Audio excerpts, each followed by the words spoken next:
तो आज करते हैं हम चैप्टर नंबर 10 और इसके कुछ इम्पोर्टेंट पर्सन एग्जाम नज़दीक आ रहे हैं। आई होप आप लगातार पढ़ रहे होंगे। उसका नाम है बिंदु पथ। तो बिंदु पथ में से कुछ जो जरूरी पॉइंट है वो आपको ध्यान रखने, वह याद क्या रखने हैं कि इस सब में बिंदु पथ का काम आता है। और बिंदु पथ क्या होता है ये मैं आपको बताऊंगा, लेकिन इससे पहले जो अपने एग्जाम से रिलेटेड जो चीज़ें हैं जो इम्पोर्टेंट है हम उसकी बात कर लेते हैं। तो पहला जो पॉइंट आता है आपके एग्जाम से रिलेटेड वो आता है दो बिंदुओं से समदूरस्थ बिंदु का बिंदु पथ। वो आपको पूछेगा दो बिंदुओं से समदूरस्थ बिंदु का बिंदु पथ बताओ। दो बिंदुओं से समदूरस्थ बिंदु का बिंदु पथ, जो कि आपका परमेय है 10.1 और ये कई जगह पे काम भी आएगा। कई क्वेश्चन जो अभी करेंगे ये कह रहा है उससे समदूरस्थ बिंदु का आप बिंदु पथ बताओ। तो वो क्या होता है वो मैं बताता हूँ कि यहाँ पे है एक पॉइंट ए, यहाँ पे है दूसरा पॉइंट बी और इससे बराबर दूरी पर कोई तीसरा पॉइंट है। इनसे समदूरस्थ का मतलब होता है समान दूरी पर। इसका जब आप करोगे तो इसका जो मतलब होता है वो होता है समान दूरी पर। अब इनसे समान दूरी पर तो एक पॉइंट तो हो नहीं सकता भाई। इससे समान दूरी मैं कहता हूँ कि इस पॉइंट से और इस पॉइंट से 4-4 मीटर दूर, तो वो 4-4 मीटर दूर अगर यहाँ लेंथ दे दी कि 4-4 तब तो पॉइंट एक ही होगा। लेकिन मैं पूछता हूँ केवल एक ही कंडीशन देता हूँ कि मुझे नहीं पता वो बस इससे और इससे बराबर दूरी पर होना चाहिए। तो आप वो पॉइंट यहाँ ले सकते हो या फिर कोई वो पॉइंट यहाँ लेगा या फिर वो कोई यहाँ पे कोई हो सकता है कि इसको जस्ट मिलाने वाली लाइन के ठीक मध्य बिंदु पर ले ले, क्योंकि इससे ये भी आधा इधर और आधा इधर। तो ऐसे बहुत सारे पॉइंट ले सकते हैं। और जब इन बहुत सारे पॉइंटों को हम ऐसे मिलाते हैं ना तो ये क्या करता है, ये जब बहुत सारे पॉइंट यहाँ पे मिलेंगे तो ये इसके मध्य बिंदु से होकर जाएंगे। तो जब भी दो बिंदुओं से समान दूरी पर कोई बिंदु का बिंदु पथ पूछे ना तो वो क्या होता है, एक तो इस ए बी के दो बराबर टुकड़े करता है, यहाँ पे आधा इधर और एक यहाँ पे 90 डिग्री का एंगल भी बनाता है। तो आपको ऐसा दे सकता है कि दो बराबर दूरी, यहाँ पे ए पॉइंट है, यहाँ पे बी पॉइंट है, ये ए पॉइंट और बी पॉइंट, यहाँ से कोई तीसरा पॉइंट है पी, यहाँ से तीसरा पॉइंट है पी, और यहाँ से आपको क्या देगा कि जितना ए पी है उतना ही बी पी है, मतलब कि ये वाली दूरी बराबर है। तब जैसे ही आपको ये वाली चीज़ दी कि ए पी बराबर है बी पी, अगर ये आपको क्या है दिया हो तो हम यहाँ पे क्या लिखेंगे, हम यहाँ पे लिखेंगे अगर ये दिया है तो यहाँ पे जब ए बी को मिलाएंगे और जब पी से ये वाली लाइन खींचेंगे तो हम यहाँ पे लिखेंगे कि एक तो यहाँ पे डी मान लेते या फिर इसको ओ मान लो, यहाँ पे ओ मान लेता हूँ मैं, ओ सही रहेगा। तो जैसे ही आपको ए पी बराबर बी पी दिया ना तो ये वाला ओ पी यहाँ पे लंब हो गया किसके ऊपर, ए बी के ऊपर, एक तो 90 डिग्री बनाएगा और साथ साथ के अंदर इस ए ओ और बी ओ को भी बराबर करेगा। ए ओ बराबर ओ बी या फिर बी ओ, ये वाले दो बराबर इसके टुकड़े भी करेगा। ये कैसे हुआ हम इससे रिलेट भी करेंगे, ठीक है ना। तो जब भी दो पॉइंटों से तो आपको ये ध्यान रखना, मैं आगे बताऊंगा ये कैसे हुआ। उसके बाद देखो एक दे रखा है कि त्रिभुज के शीर्षों से समदूरस्थ बिंदु का बिंदु पथ। तो यहाँ तो ये हो जाएगा कि दो बिंदुओं से समान दूरी पर स्थित बिंदु का बिंदु पथ। ये होता है दोनों बिंदुओं को, जब ऐसा प्रश्न आए तो इसका आंसर लिखना कि दोनों बिंदुओं को मिलाने वाली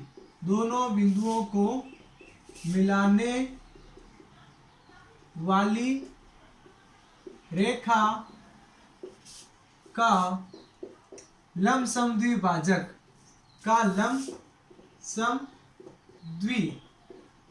अगर आपको हिंदी आती है तो आप लंब का मतलब समझ गए होंगे। ये कह रहा है कि पॉइंट ए और बी को जब मिलाओगे तो ये वाली लाइन यहाँ पे लंब बनाएगी मतलब 90, और समान समद्विभाजक का मतलब समान दो भाग करेगी। तो यही वाली चीज लिखी है। इसको अगर हिंदी में लिखे तो ऐसा लिखते हैं और गणित में लिखे तो अभी जैसा मैंने आपको बताया कि ये वाली चीज यहाँ पे ऐसे, ये वाला ए पॉइंट, ये वाला बी पॉइंट, यहाँ पे पी, यहाँ पे ओ। जब भी आपको ये वाली दूरी इक्वल में दे, तो जब भी आपको ए पी बराबर बी पी दिया देन वी कैन राइट, हम यहाँ पे लिख सकते हैं, हम क्या लिख सकते हैं यहाँ पे कि जितना ए ओ है, जितना ये वाले पार्ट है उतना ही ओ बी भी होगा, और साथ साथ में ये ओ पी है वो 90 किसके होगा, ए बी के। अगर ये आपको इतनी सी चीज दी है तो आप ये वाली चीज लिख सकते हैं। इसको ध्यान रखना, आगे काम आएंगे क्वेश्चंस में। तो पहले लाइन तो हो गई ये। दूसरा अगर वो पूछे कि त्रिभुज के तीनों शीर्ष से समदूरस्थ बिंदु का बिंदु पथ है ना, वो आपको पूछे कि एक ट्राइंगल है इसके शीर्ष से समदूरस्थ बताओ, तो इसके जब शीर्ष से समदुरुस्त पूछे मतलब के समान दूरी पर, तो शीर्ष से समान दूरी का मतलब वो जो पॉइंट बनेगा वो बनेगा परिकेंद्र। परिकेंद्र का मतलब होता है कि जो ट्राइंगल का जो बिंदुपथ होगा वो इसके बाहर से एक सर्कल बनाएगा इसके शीर्षों से होता हुआ, तो ये बाहर की तरफ वृत्त बनता है। त्रिभुज के शीर्ष से समदुरुस्त पूछे आपको या 3 असंरेख बिंदुओं से पूछे तो परिकेंद्र लगाना है। जबकि वापस त्रिभुज के कोणों के समद्विभाजक से पूछे, त्रिभुज के कोणों के समद्विभाजकों से पूछे, ठीक है ना, या फिर त्रिभुज की तीनों भुजाओं से पूछे, त्रिभुज की तीनों भुजाओं से समदुरुस्त, ये तो शीर्षों से था और ये अब की बार तीनों भुजाओं से समदुरुस्त या समान दूरी पर, तो उस समय जो सर्कल बनेगा वो कहाँ बनेगा, से समदुरुस्त समान दूरी पर, यहाँ पे समान दूरी पर। तो उसके बाद जो सर्कल बनेगा वो अंदर की तरफ बनेगा, इसलिए अंत्यकेंद्र। ये चीज़ें मैं इसलिए फास्ट करवा रहा हूँ क्योंकि मुझे लगता है आपको ये तो आती होंगी, इंपॉर्टेंट है। और बाकी जो मेन चीज़ें हैं वो मैं बताता हूँ, एक बार एग्जाम में भी आया है वो वाला पॉइंट है आपका। चलो इसको मैं रख देता हूँ नीचे। वो वाला पॉइंट है समतल पर लुढ़कने वाले, समतल पर लुढ़कने वाले। अब समतल पर क्या लुढ़कता है ये, तो समतल पर लुढ़कता है आपका वर्त, या फिर आप कह सकते हो पहिया। लुढ़कने वाले वर्त के केंद्र, वर्त का केंद्र नाम आए या फिर आपको नाम आए दूसरा कौन सा, पहिया। समतल पर लुढ़कने वाले पहिए की धुरी नाम आए या फिर नाम आए आपके कौन सा, वर्त का केंद्र। उससे जो समदुरुस्त होता है वो होता है आपका समतल के समांतर रेखा। एक बार एग्जाम में आया है समतल के समांतर रेखा, इंपॉर्टेंट है, समतल के समांतर लाइन रेखा। ये कैसे होगा कि ये मान लो ये समतल है, समतल का मतलब आप एक रोड मान सकते हो।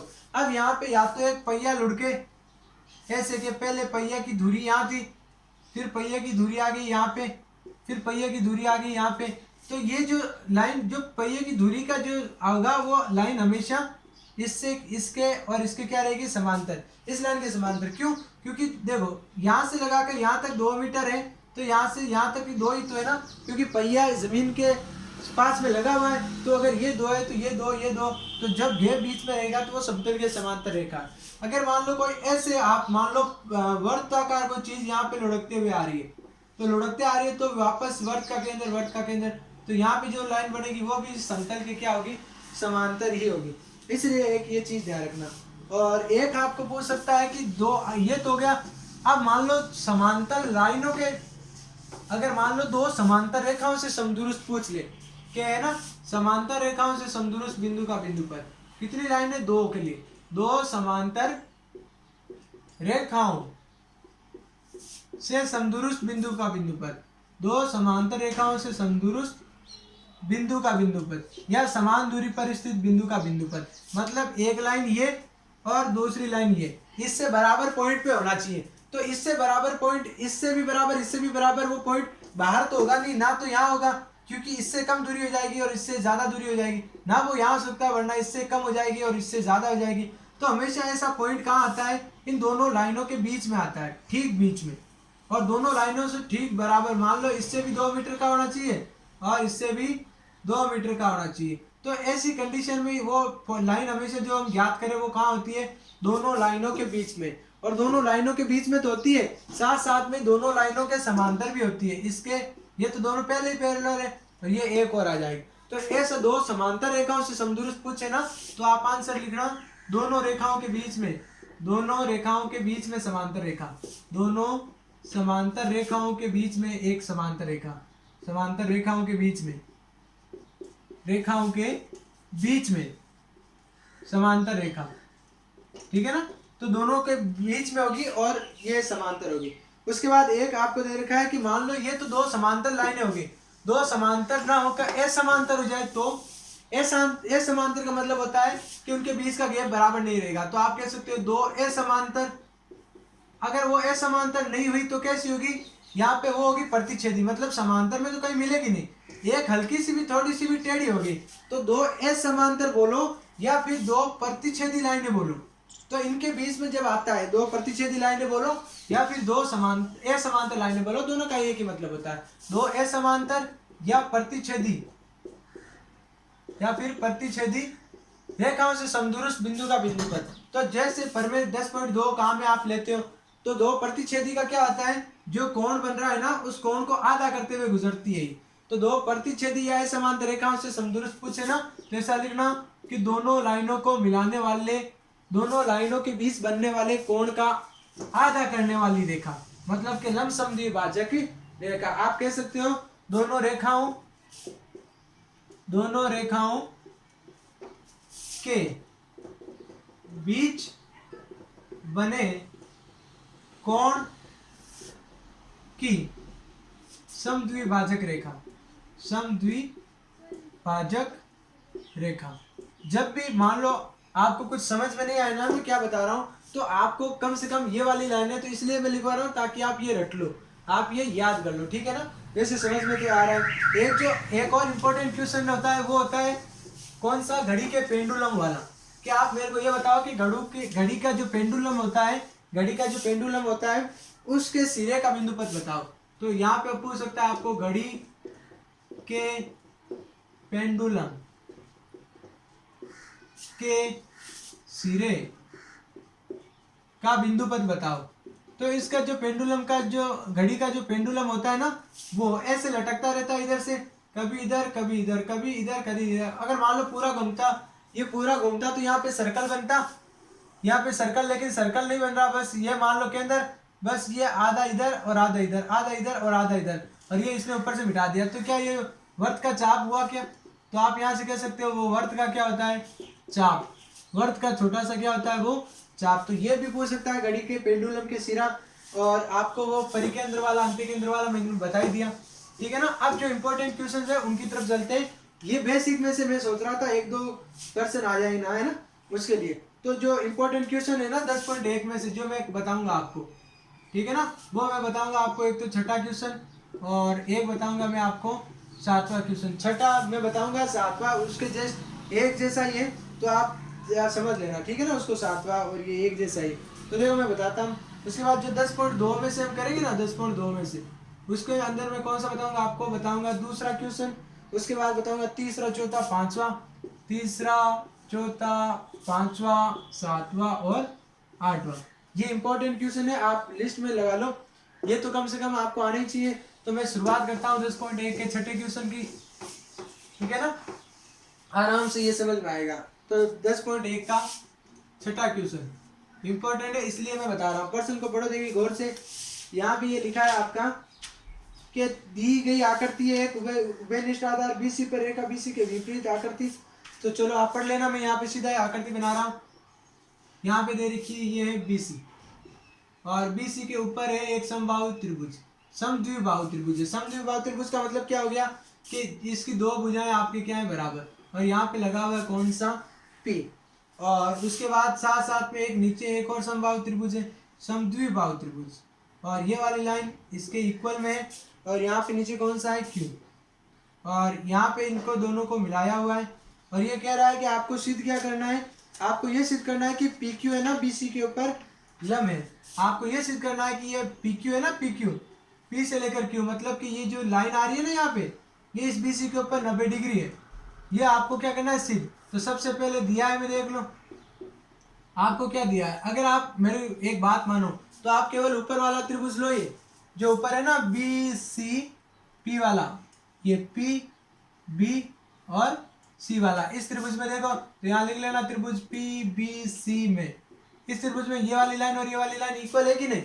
तो अगर ये वाली यहाँ पे क्या दे रखा है आपको, BP बराबर यहाँ पे CP, और ये आपके क्यों कह सकते हो, क्योंकि ये एक समद्विबाहु त्रिभुज है, समद्विबाहु त्रिभुज है, समद्विबाहु त्रिभुज। या फिर आप शॉर्ट में लिख सकते हो, हमें दिया है, मैंने क्या कहा था आपको कि एक पॉइंट यहाँ हो, एक पॉइंट यहाँ हो, तीसरा वाला पॉइंट हो। अगर ये वाला यहाँ पे ऐसे और ये वाला लाइन दोनों बराबर आपको दिया है, तो आप क्या कर सकते हो, इस लाइन को ये वाला आधा भी करेगा, 90 भी बनाएगा। तो अब की बार यहाँ से अगर हम तुलना करें तो ये B है, ये C है, ये P है, ये देखो BP और CP बराबर दे रखा है। इसका मतलब क्या होगा, इसको मैं एक नया पॉइंट मान लेता हूँ, ये जो बीच वाला पॉइंट है O मान लेता हूँ। इसका मतलब ये जो O आएगा यहाँ पे O, ये तो ये OP होगा किसके ऊपर, 90 BC के ऊपर, और साथ साथ में OB और OC दोनों बराबर ओ बी बराबर ओ सी। ये क्यों हुआ? ये आप ये कह सकते हो परमे 10.1 से, या फिर ये वाला, तो आप लिख लेना परमे 10.1 से, 10.1 से, ठीक है ना, ये वाला हो जाएगा, क्योंकि बीपी बराबर है सीपी। अगर ये वाली नहीं लिखो तो आप ये लिख लेना कि बीपी किसके बराबर है? सीपी के, क्योंकि एग्जाम में ऐसे थोड़ा लिखोगे कि परमे 10.1, उसको क्या पता परमे 10.1, तो आप ये वाला लिख लेना बीपी बराबर सीपी, इसलिए ये हुआ। अब दूसरे इसको मान लो इक्वेशन नंबर फर्स्ट। अब इसी तरह नीचे वाले ट्राइंगल में देखो, ये तो एक पॉइंट यहाँ है, एक पॉइंट यहाँ है, तीसरा वाला पॉइंट यहाँ है। तो मैंने क्या कहा था, ऊपर नीचे से हमें क्या मतलब, आपको तो ये इसके बराबर दे रखा है, तो यहाँ से जो पॉइंट आएगा वो यहाँ पे 90 बनाएगा और इसके दो बराबर टुकड़े करेगा। अब की बार यहाँ बी है, फिर ओ है, फिर सी है, ओ सी है, और यहाँ पे क्या है? क्यू। इसका मतलब नीचे वाला त्रिभुज की अगर हम बात करें, यहाँ पे कौन सा है? क्यू बी सी त्रिभुज, यहाँ पे क्यू बी सी में अब की बार ये दे रखा है कि बी क्यू किसके बराबर? बी क्यू बराबर है आपके क्यू सी के। ये आपको, क्योंकि आप लिख सकते हो या तो दिया है, या फिर यहाँ पे ये समद्विबाहु त्रिभुज है, समद्विबाहु त्रिभुज। तो अगर ये समद्विबाहु त्रिभुज है तो इसका मतलब आप क्या लिख सकते हो यहाँ पे, कि अगर ये दे रखा है तो ये पहली बात तो यहाँ पे ओ क्यू इसके ऊपर 90 होगा, किसके ऊपर? बी सी के ऊपर, और साथ साथ में ये बी ओ किसके बराबर? ओ बी बराबर ओ सी, और ये हो गया आपका इक्वेशन नंबर सेकेंड, ठीक है ना। और यहाँ पे लिख लेना क्यू, ऐसा क्यों हुआ? क्योंकि बी क्यू किसके बराबर है? सी क्यू के। अब मेरी बात सुनो, अब यहाँ पे ये लाइन है बी सी, ठीक है, ये वाली लाइन है बी सी। यहाँ से इंपॉर्टेंट, ये तो हर कोई बता देगा, लेकिन यहाँ से समझना जरूरी है आपको। ये बी सी है, और यहाँ से एक आ रहा है ऊपर से 90 डिग्री। चलो तो फिर ऊपर से 90 डिग्री आ रहा है यहाँ पे, वो 90 डिग्री यहाँ पे भी आ रहा है, वो 90 डिग्री यहाँ पे भी आ सकता है, मतलब कहीं से भी 90 डिग्री आ सकता है ना। लेकिन ये 90 तो आ रहा है ऊपर से, लेकिन किस पे आके मिल रहा है? ओ पर। और ओ पॉइंट कौन सा है कि ऐसे मिल रहा है कि आधा इधर आधा इधर। तो अगर आधा इधर है आधा उधर है, तो क्या मैं ये कह सकता हूँ कि जो 90 आ रहा है वो फिक्स इसके सेंटर पॉइंट से गुजरेगा? ये जो ओ है 90 बनाएगा ना, वो ये ओ कहाँ से गुजरेगा? इसके सेंटर के, आधा इधर और आधा इधर, मतलब ये इसका मध्य बिंदु से गुजरेगा। चलो ठीक है। अब नीचे से भी एक 90 आ रहा है, और वो भी कहाँ से गुजर रहा है? ओ भी बराबर उस चीज के, मतलब वो भी आधे आधे टुकड़े कर रहा है। तो इसका मतलब देखो भाई, 90 आप कह सकते हो कि सर है ना, वो 90 यहाँ पे भी बन सकता है, और एक 90 ऐसे भी बन सकता है। हाँ बन सकता है, लेकिन अब यहाँ पे ये वाली लाइन काम आएगी कि ये आ रहा है आधा कर रहा है, ये भी आ रहा है आधा कर रहा है, तो इसका आधा जो मध्य बिंदु होता है वो तो एक ही होता है। तो यहाँ पे अगर ओ मध्य बिंदु है तो नीचे वाला भी कहाँ मिलेगा? ओ मिलेगा ना। तो ओ वाला भी 90 बना रहा है। तो क्या ये लाइन एक ही तो नहीं हुई कि ऊपर से आकर ओ से गुजरती हुए से जा रहा है? तो ये वाली लाइन एक ही हुई। तो हम ओ की जगह यहाँ है पी और यहाँ है क्यू, और यहाँ पे 90 कर लेते हैं। हम क्या कर लेते हैं? अतः समीकरण 1 और 2 से हम कह सकते हैं, अतः समीकरण 1 और 2 से, एक में यहाँ पे 2 से, ये क्या हो गया कि आप या तो पी ओ लिखो या फिर ओ क्यू लिखो, इसकी जगह सीधा लिख लो कि पी क्यू लम है किसके ऊपर? बीसी के ऊपर। ये आपका क्या हो गया? हेंस प्रूव्ड हो गया, ठीक है ना। ये आपका हो गया हेंस प्रूव्ड। ऐसे काम करना है। अब सातवां भी है ना, बिल्कुल इसके जैसा ही है। फर्क क्या हुआ?